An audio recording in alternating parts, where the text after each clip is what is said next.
Hello, everyone. I'm Traci Arieli, end of life doula and founder of Comforting Closure. Welcome to another episode.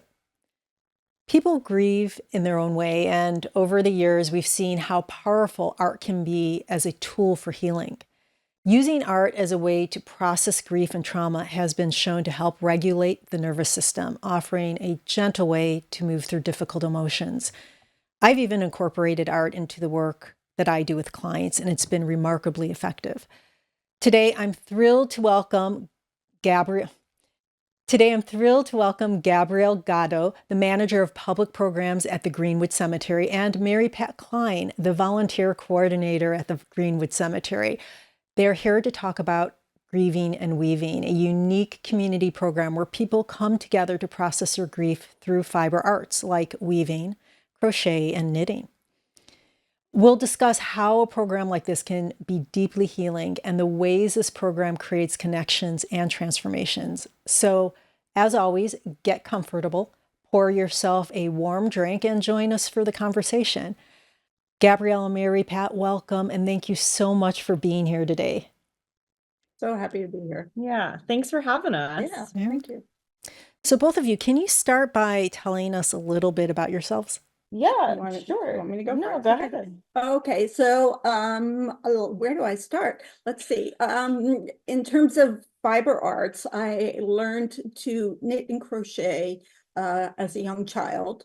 Both my grandmothers and my mother and a couple of great aunts all did this. I learned how to knit, to crochet, to embroider. I did all those things as a kid. And in high school, I started making gifts, for family, friends, as presents. And then in college, What a thoughtful teenager. Yes. in college, people started asking me if I would make them something. It's like, I'll pay you, So that went from there. And then when I moved to the city, somebody gave me some information about a store, children's store that was looking for knitters. And I started working for the store. It was really great, which somebody then connected me to a theatrical source book that was free listing for, any kind of service, which I did. And I wound up connecting with a children's theater organization, and I started making stuff for them. And then my name kept getting passed around. And soon I was, creating sweaters and objects and stuff for Tony-winning costume designers. So my stuff has been on Broadway, it has been on television, it has been in movies. Yeah. And right here. and Nice. I create for my fun. So it comes from just a history of stuff. My paternal grandmother also, they all sewed. And I used to sew as well. My paternal grandmother would win contests for her doll clothes. Wait, I didn't know that. Yeah. Oh, yeah. My goodness. Yeah. At one point, she made me and two of my cousins each Barbie clothes for Christmas, a set of like 25 outfits.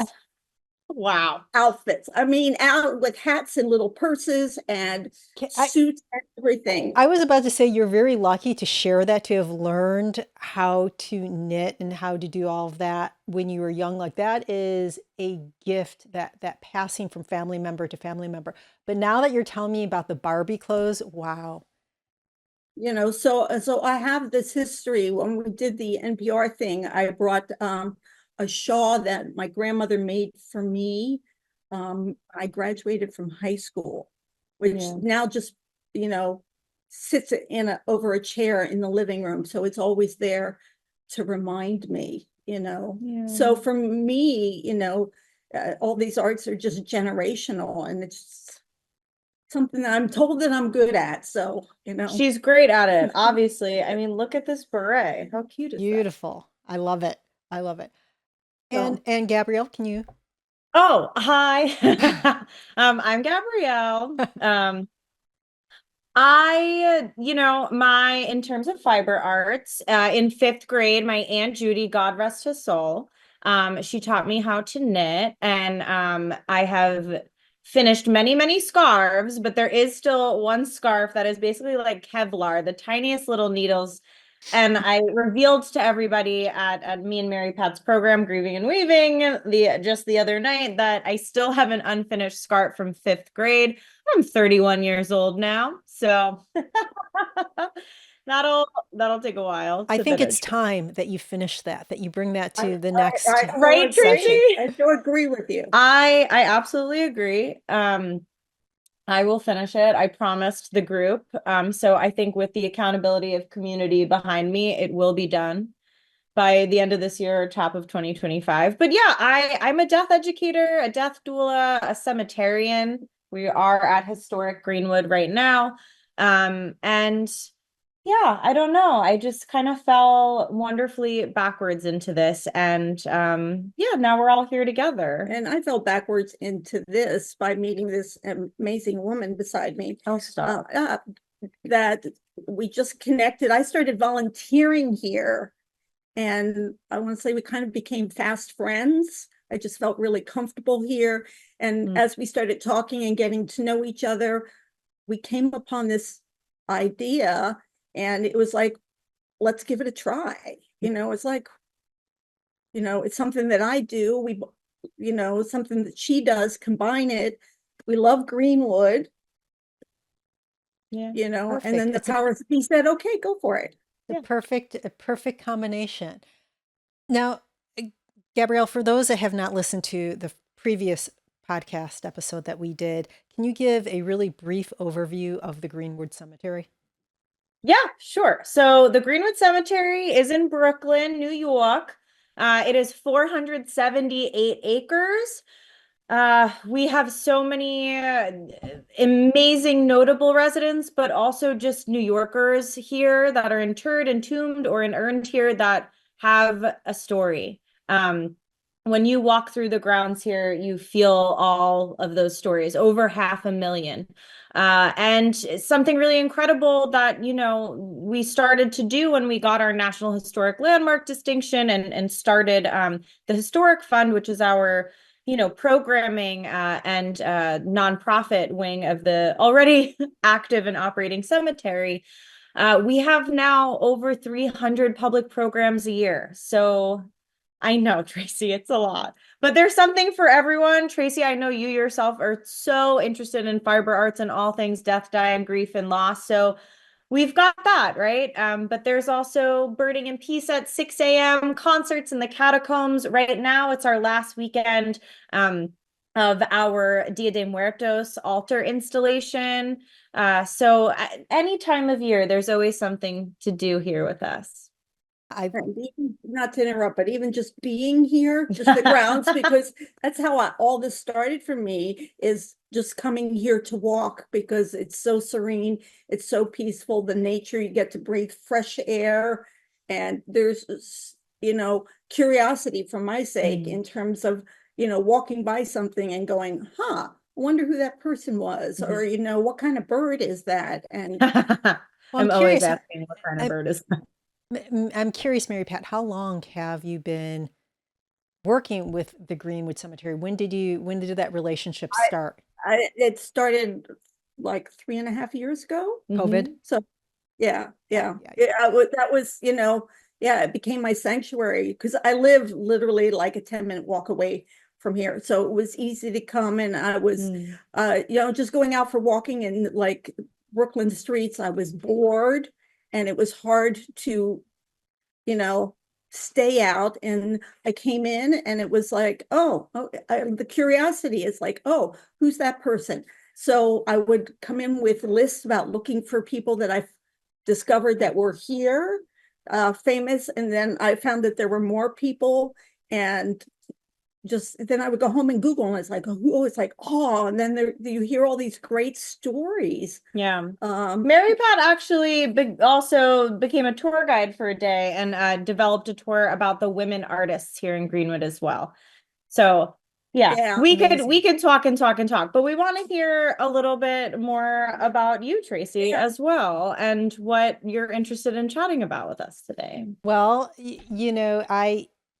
You were talking about community and the sense of community, and I know the Greenwood has a reputation as a progressive cemetery, and you're so deeply rooted in your community. If I lived out there, I'd be coming by.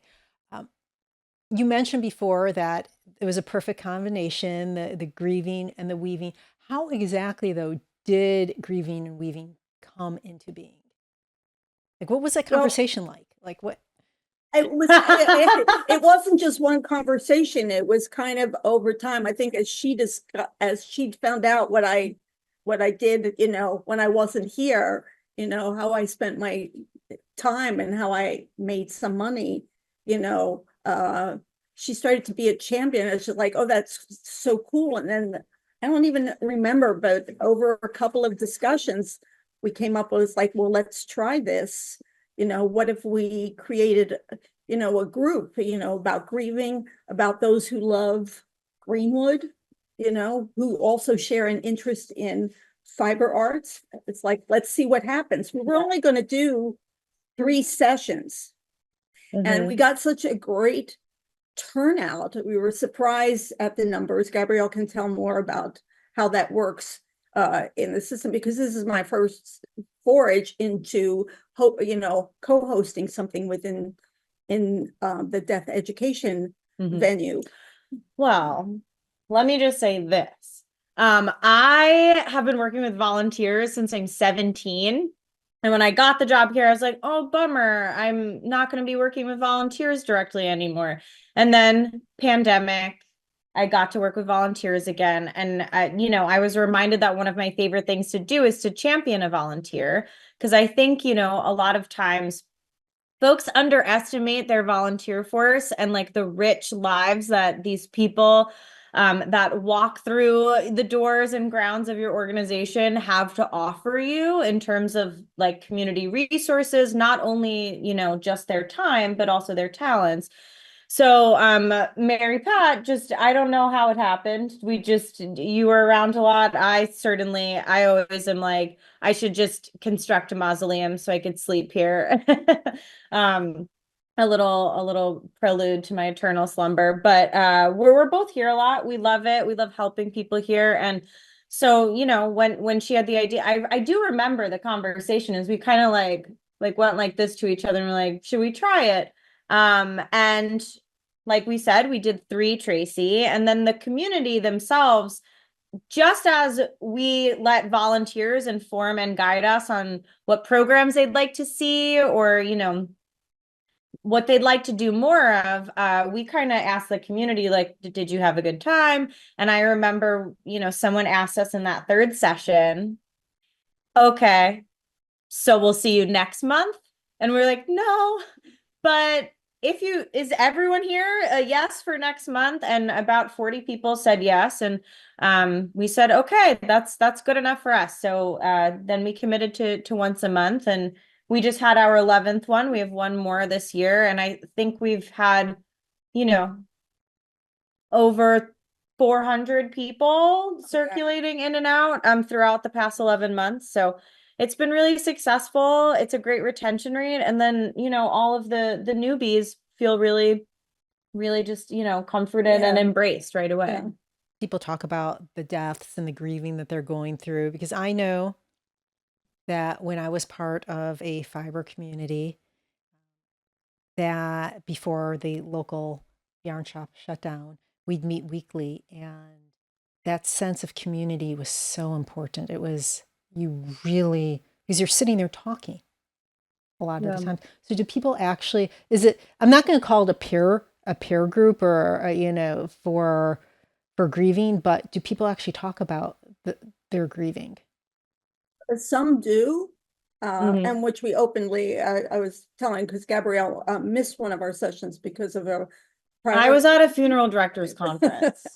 And there was a woman who came in, and probably the most deepest, and she was kind of off to a side, but there were about 3 of us that were with her, and her grief was so profound and so deep, but we wanted to assure her and kept that she was in a safe space, that, you know, And a brave that, space, as that they the say. tears were fine, that whatever she wanted to impart to us, is we were there to listen, you know, and we didn't have to actually work on something.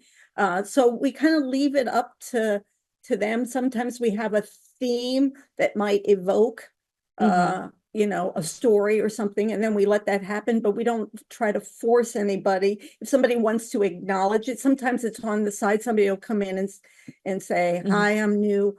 Yes, I am grieving. And then we leave it at that, you know, because we don't want to push or prod somebody to feel uncomfortable. The thing is about, this is a community, this is a safe space. Share what you want to share, but Show up as you are. But yeah, as you are, that's all you need to do to bring here, you know. Do you guys supply yarn and needles and all of that good stuff? Have yarn and needles. I try to make some comfort sweets. We serve You make tea. a lot. I usually make like I'm going to buy the pastries, and Mary Pat's like, I already baked 5 cakes. not 5 cakes. I usually make like maybe like a batch of cookies, and you know, brownies or There was a something. whole apple crisp cake. These apple cake. I mean, Anyway, we you know, I'm insanely Italian, if you didn't know, by the way I talk, but you know, I mean, my mother always says you have to have a good spread, and that's how we feel here at the Greenwood programs and death education as well. The same applies, I feel like, in my culture for funerals as well. I'm like, no, there needs to be a full spread. So yeah, I mean, it's those little comforts. I mean, exactly what you do here. You create these magic moments on the podcast, and you invite all of your, you know, all of your listeners as well to grab something comforting and warming and settle in and get cozy together. And that's what we try to do. Yeah, That's shared mission right there. You know, and sometimes I like to share something maybe that I've read or that I've seen.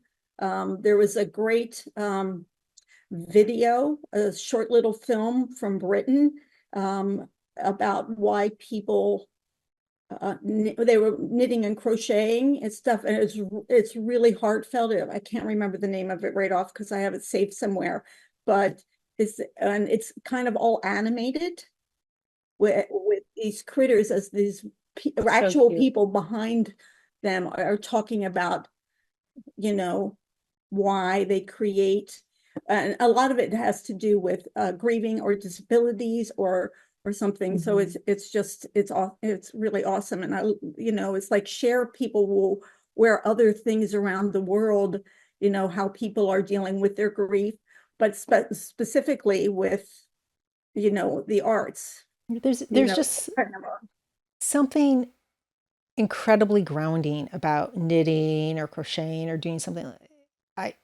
I know that when I started myself, it felt almost like I was reaching back in time, and I was part of like the bigger, like my ancestors, even though I'm sure none of them knit, but it just felt like this was part of humanity. And I was like reaching back and becoming part of that.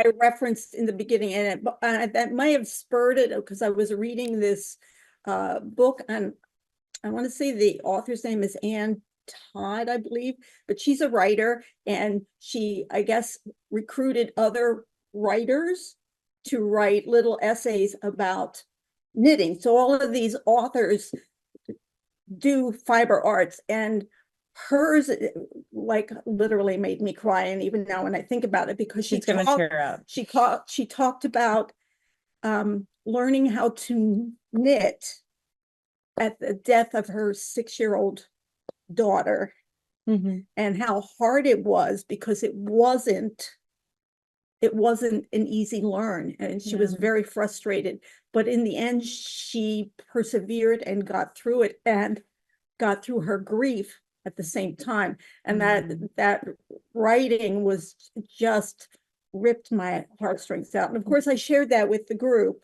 but there were other stories in that all connected to that on some level, that we're processing something while we're in that meditative framework, or we're learning Yeah. something and we're increasing something about ourselves by doing that.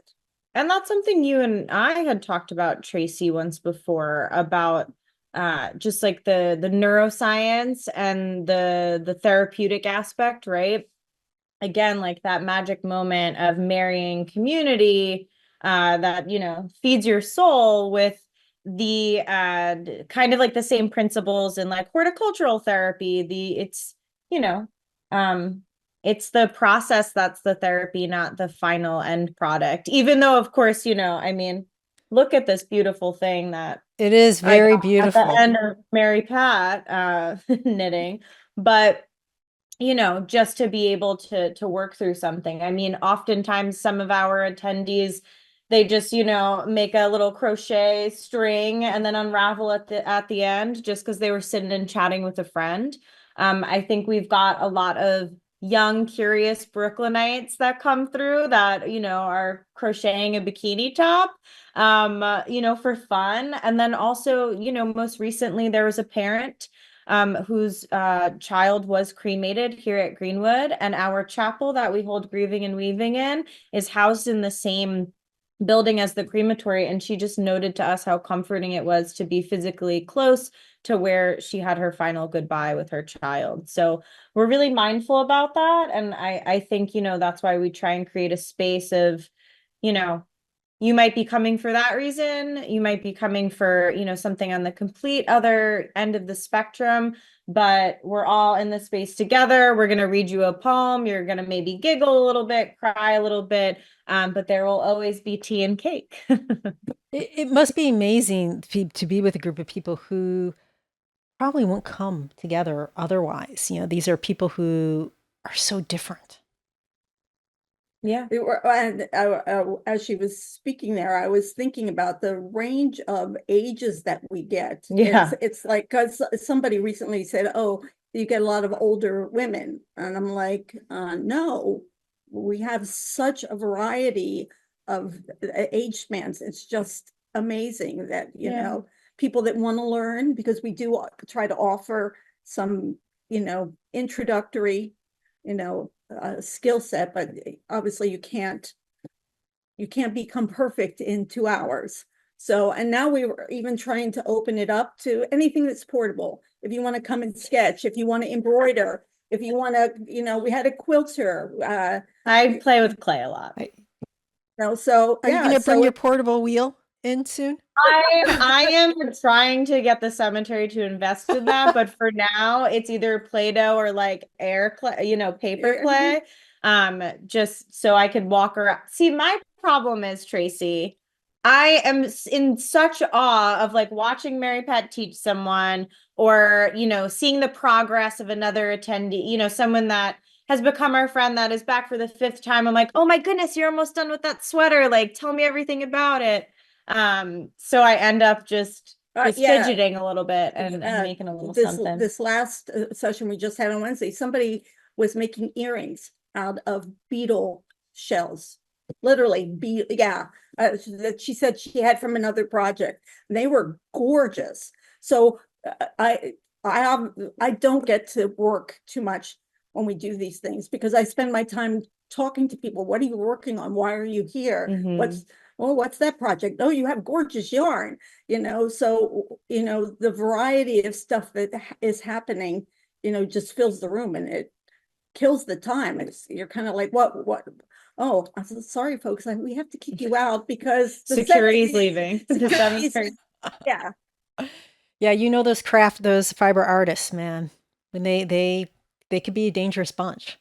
Yeah. The knitting needles, you know, the combs, the combs that they use for fiber combs. I don't know if you've ever seen those, but and that's really interesting because I love that you open this up to a whole assortment of people, because it's unfortunate because the local yarn shops are closing down, a lot of them. So to have something like what you have is amazing. Have you noticed any particular themes or stories that often emerge from participants?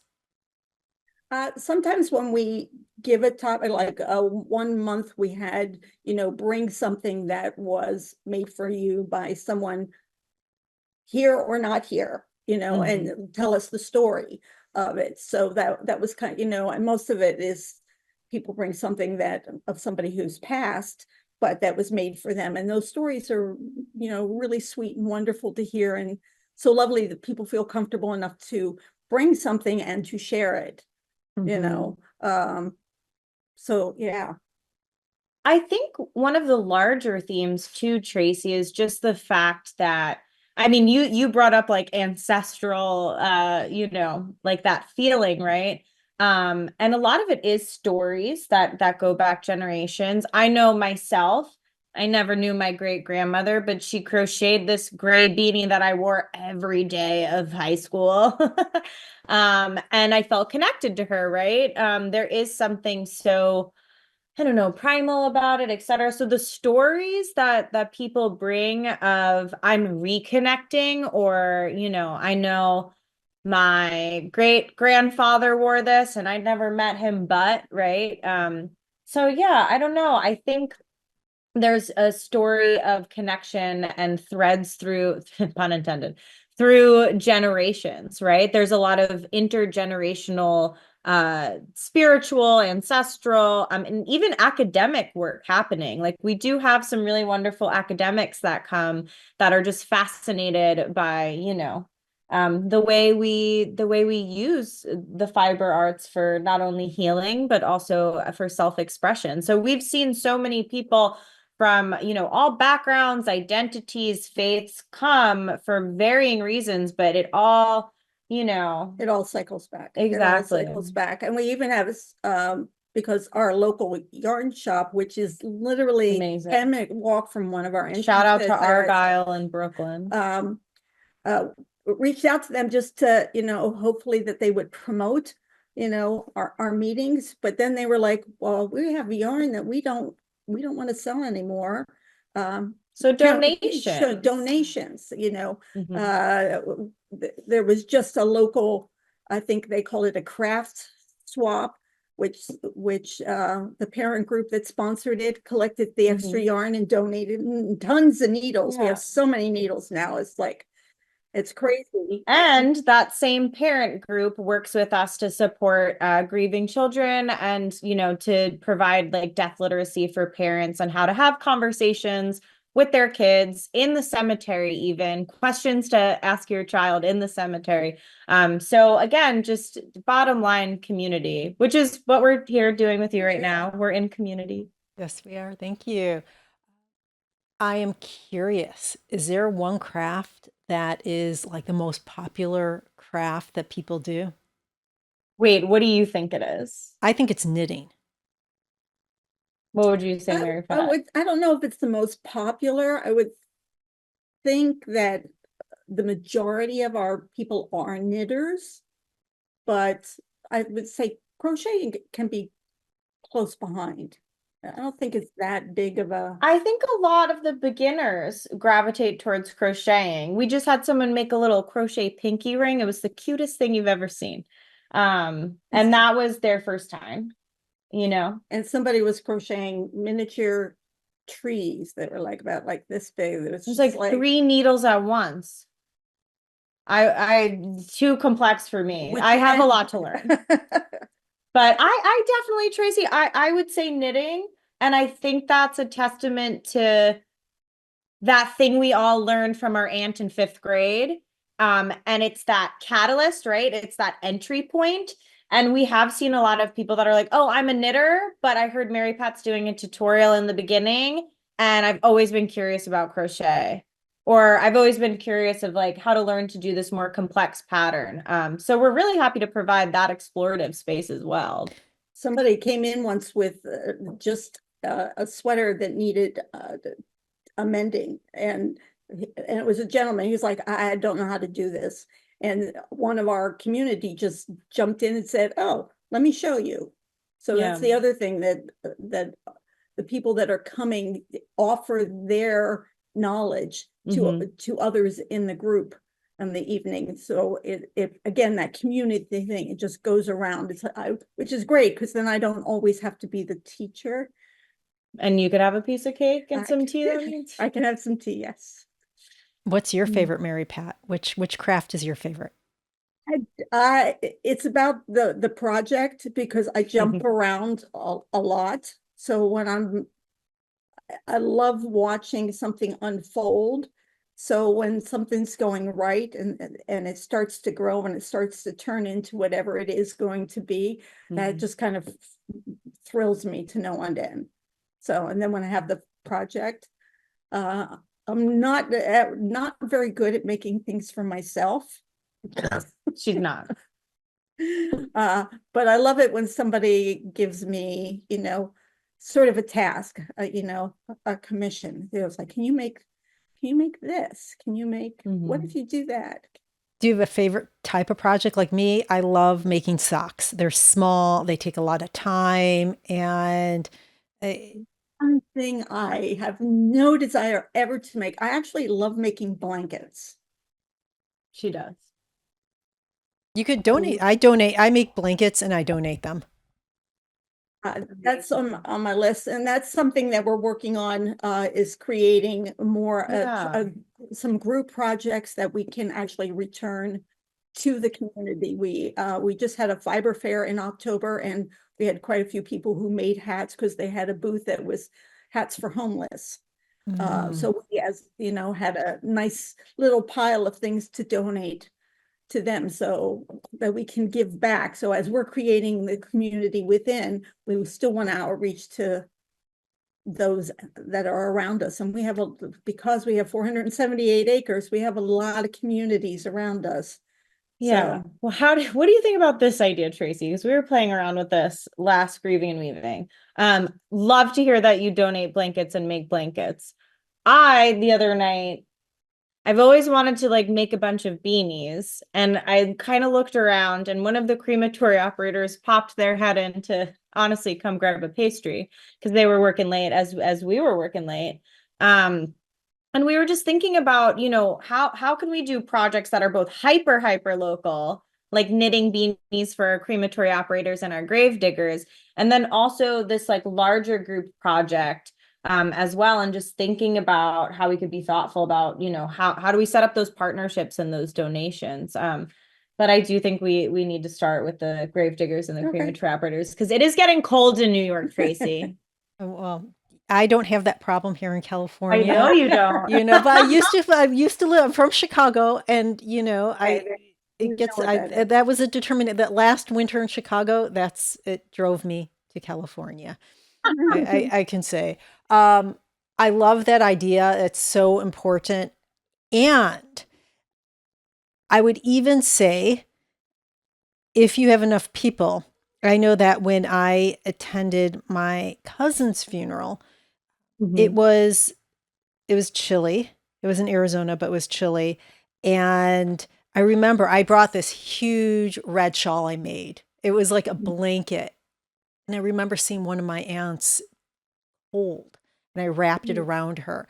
Having, that was just so beautiful, and it was so comforting. And not that you're going to knit or crochet shawls for everyone, but it is really just comforting to have something like that. Oh, I have ideas. I have ideas. Thank you for ideas. Now my head is spinning. I love ideas. Yeah, I think that's my favorite part too. It's just the possibilities. That's my favorite project. My favorite project is project managing all of the ideas and the possibilities. Well, you be careful. As I said, I have, 10 unfinished projects in my, I have more fiber and, knitting needles and all the accoutrements that come with knitting and fiber arts in my closet than I do clothes. I have less clothes and knitting stuff. I would say the same. And because everybody knows that I do this, I also have a fitness business.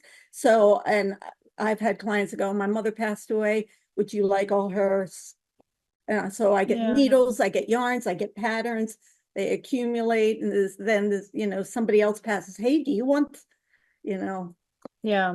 so you just accumulate more stuff. So on some level, this is good. It's like, oh, I don't need, 10 needles, here, let me pass them on to somebody else, which is great. And having something for children also doing something like this is really, those 10 needles might be helpful for the children. But it just, children love to play, and this is part of, so that grieving and getting that out with playing. So you have a lot of newbies. Yeah, every session we have new people who've, hear about us different ways. There was one week, somebody's mother was visiting from out of town. She brought her mother, and her mother, who did, I think she was a crocheter, and she had a great time. It's like, she's like, too bad I don't live here, or I would come, but that was cool that, And I think another reason why like we love that death ed and death literacy programs here are free or super low cost every once in a while. We have a film or something and support the filmmakers, but for it to be free and accessible, it's so easy to say, yeah, mom's in town, I'm gonna bring her, and if we have to leave early, that's okay, because we do offer so many things here that are ticketed or, like a longer chunk of time or something like that. But these really have turned out to be the interactive ones where someone can come and go as they please, and they know that it's that kind of program. So we've seen a lot of, hey, I'm just in town and I saw this was free, on your site, and I popped over. So we're lucky that way. Now, Mary Pat, I know that this is part of your life, the fiber arts, that's just who you are. I'm curious, Gabrielle, how has learning how to do some of this, and participating in this, how has it changed you? Okay, I'm not gonna cry. It's absolutely changed me for the better in so many ways. But one is just to champion a volunteer that has then become, a staff member and a facilitator. I'm just in awe all the time, but learning from Mary Pat and learning from just, everyone who shows up is the greatest lesson. But in terms of the tactile, I am really excited to have the motivation of doing a community project, because I could knit a scarf, after scarf after scarf after scarf. But I think what I've learned the most is you're so much more inclined to get the job done when you have a really good purpose behind it and a community, rooting and cheering for you. I think, we have a lot of cheerleaders now from this group that now champion us and post about us on Instagram and, find ways for folks like you to find us and for folks like us to find you, right? Just really a lot of information sharing, and like our dear friend Molly, she posts about us every month, and it's always brings a tear to our eyes. And every single time Molly will be like, Gabrielle, go get your needles. And I'm like, oh, okay. But her along with Mary Pat, they're the ones that said, hey, you don't need to knit a beanie with like straight needles. We're going to hook you up with some circular ones. So that's what I'm most excited to continue to learn about. So can I just say, from my experience, even though I know people do this, when I was in a work mode, I'm a home alone, so on some level when the pandemic hit, I was kind of like, well, I'm home alone anyway. I sit on my couch, I binge watch, and I'm knitting, and I knit and I knit and I knit, and or I crochet whatever project I'm working on. So for now to be able to be in a space and really, have a much larger community of people who share interests. And like I mentioned before, not only love Greenwood, but love to create such amazing things. So it's nice to, on some level, to know that I'm not alone. Even though I didn't know it, but it's just like I said, we've met so many wonderful people. Every time we keep meeting these interesting people, and it's nice to feel that community and to be a part of a different community. That's wonderful. That really is very special and something that we need more of. We agree. We agree. Well, you're doing a great job at that. Thank you. Thank Lots you. of folks together, Traci. So, what are some of what's the future like for Grieving and Weaving, or other community programs the Greenwood will have? Well, we've mapped out next year in general, just dates, so that now we have to sit down and figure out how we're going to go forward with group projects, what they're going to be. So there's a lot of work in that. It's a lot, but I think we're really energized by it, and just to have so many folks say, we're so pleased you're doing this, please forge ahead. We're ready to have lots of meetings and retrofit the space better and get new supplies, and things like that. But yeah, I think the year ahead is bright, and has lots of bins of yarn and needles and clay and sketchbooks, and anything else the community might want to see. So, but I think the future of it in general is just to keep letting people know about it and keep trying to open that door for more people. Yeah, and literally and figuratively. Yeah. And creatively. Yep. Wonderful. Do you have a lot of, like, what would you say to someone who's curious about Grieving and Weaving, but is kind of nervous, maybe unsure about their abilities to? Ability doesn't matter. Come in and learn only how to chain, literally just make a crochet chain. If that's as far as you get, great. Okay. We do offer, plenty of times if people look like they're in, it's like, are you going to practice? Because they say practice makes it. I said, then take it home. They're like, can we, really? It's like, no, take the yarn home, take the needles home, go for it. Because if you're not going to continue, but if you want to go, yeah, great, and come back, show us what has evolved since then. This past week, so somebody who's a beginner knitter wants to make a hat, just something really simple. So, and I got her started, and I said, okay, next month I want to see, let's see where we can go, and so I can show you how to finish the hat. And you know what? I'll say this. There's so much trust that you create in those moments, right, Mary Pat? Like, hey, no, we trust you. You can take the needles. And even if you forget to bring them back, it's okay. But there's trust in that moment. And then you're bestowing, there's just something in that, right? Where I trust that you're going to, work on this, and you can trust me to help you. And it's a gift. You're really teaching a person how to crochet or to knit it's a gift that you're giving that person also.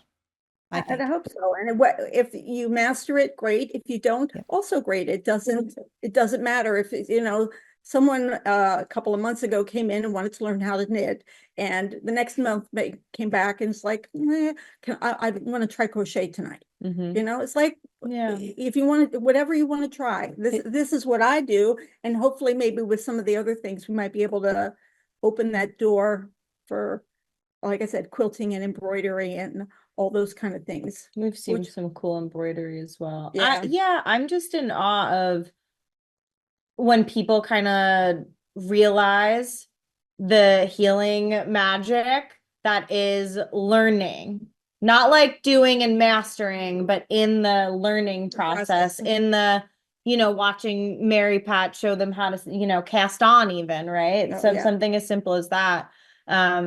I don't know. It's really special. And we all have opportunities to talk about our lost loved ones, our anticipatory grief, even. I'm an only child, so anticipatory grief, but also, something I mentioned our last go around was just non-human loss, pets, our beloved pets, our, just relationships or friendships. We don't talk about that type of grief a lot. So as we are open to all kinds of crafting, we are open to all kinds of grief. And we try and just make space to talk about that and, not only educate and give people resources like, hey, have you heard this podcast, Comforting Closure? You should give it a listen. But also, the community hands us those resources back as well. Now, I'm assuming that you, as you said, you accept donations. I'm curious, how can people find where to send those donations or get in contact with you to find out more about the Greenwood Cemetery and some of the things you have going on there? Yeah, there are a bunch of ways to get in touch with us. We are the Green-Wood Cemetery in Brooklyn. You could just go to green-wood.com. We have our own death education page that has all of the Grieving and Weaving time slots on it. You can always email me, GGATTO @green-wood.com. Me and Mary Pat check that inbox all the time. And then, we'll share our Instagram and some things like that with you as well. But we love talking to people. So many folks have reached out about how to do this in their own communities. And we just received word that someone had heard an audio piece on NPR that they did about Grieving and Weaving, and they started their own. And we could not be more thrilled and more happy to hear that there are more of these groups opening in other communities, in other states and other regions, to give this outlet and this resource to folks. So yeah, we're always happy to talk to anyone how to start their own Grieving and Weaving group. Thank you. Thank you both of you for being here today. I appreciate it. Listeners, I hope today's conversation leaves you with a reminder that grief doesn't have a set path, and sometimes healing looks like sitting quietly, working with our hands, and weaving our stories together. There's something truly powerful about using art to express what words can't. Maybe this episode inspires you to find your own creative outlet, or even to explore a community program like this where you can find support in your journey. Thank you for joining us. If you have any questions, please comment below or reach out to me directly. And if you found this conversation to be helpful, please like, share, comment, and subscribe. This is Traci Arieli from Comforting Closure, wishing you peace and comfort in your journey. Until next time, take care.